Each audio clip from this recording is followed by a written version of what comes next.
Un an après la catastrophe du vol AH5017 d'Air Algérie, la justice du Québec se saisit du dossier. Des proches des victimes ont en effet déposé un recours collectif en justice à Montréal dans l'espoir de connaître un jour la vérité.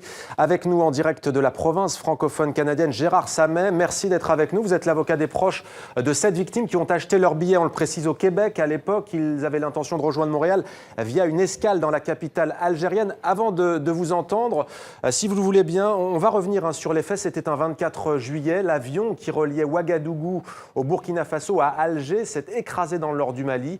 La catastrophe a fait 116 morts, dont 54 Français.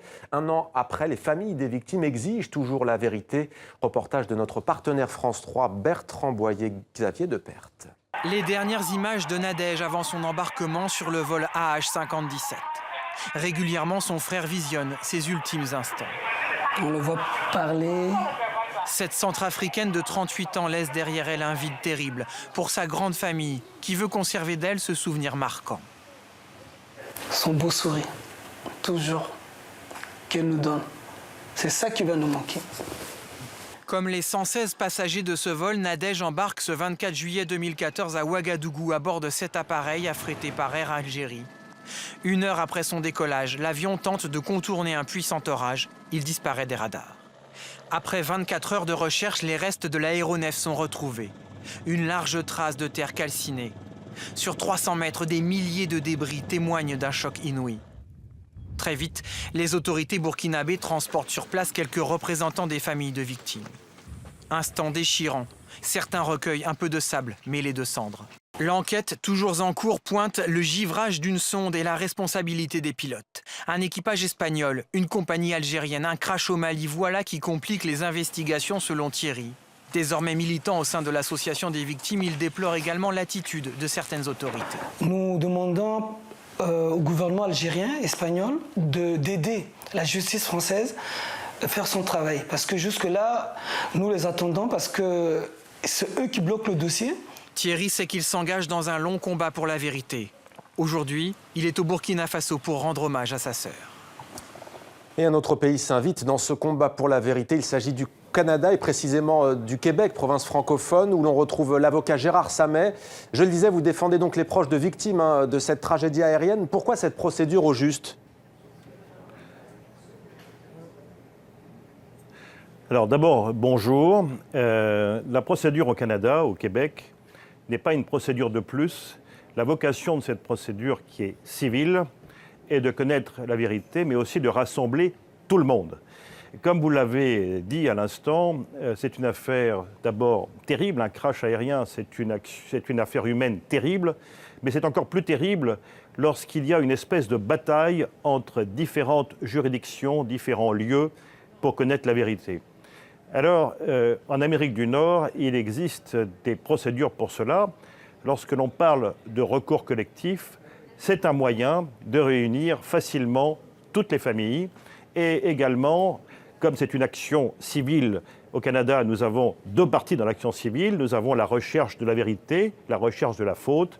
Et nous avons la possibilité de représenter tout le monde et de plaider pour tout le monde, même si tout le monde ne participe pas physiquement au départ à l'action, puisque le juge peut décider d'accepter ce recours dit collectif. Qu'est-ce que ça veut dire ? Cela veut dire que dans un esprit de recherche de la vérité, dans un esprit de justice, nous essayons de dépasser les conflits existants avec des juridictions pénales en Europe ou en Afrique. Ce que nous faisons ici, c'est que nous n'allons pas essayer de condamner quelqu'un au pénal pour l'amener en prison.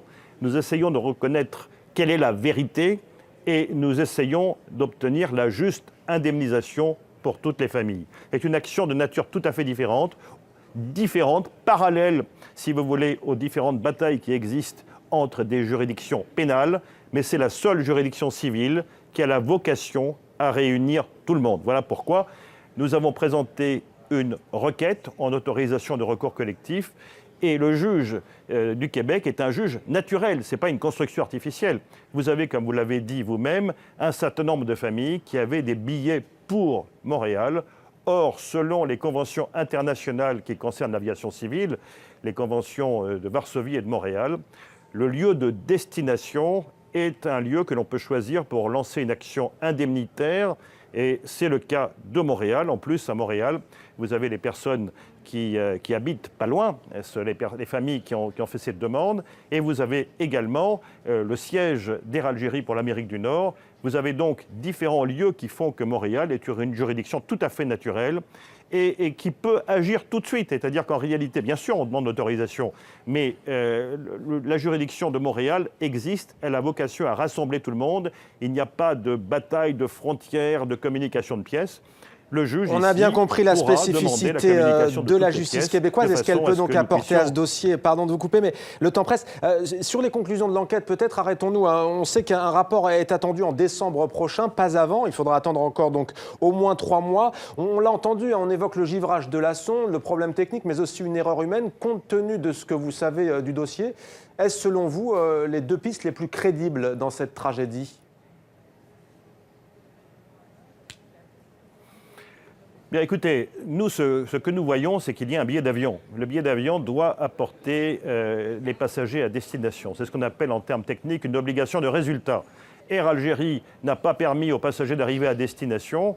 Donc, pour nous, la faute est présumée selon les conventions internationales. Air Algérie pourrait dire ben non, ce n'est pas de ma faute, voilà pourquoi. Mais pour l'instant, elle n'a pas fait cette démarche. Selon les conventions internationales, sa faute est présumée.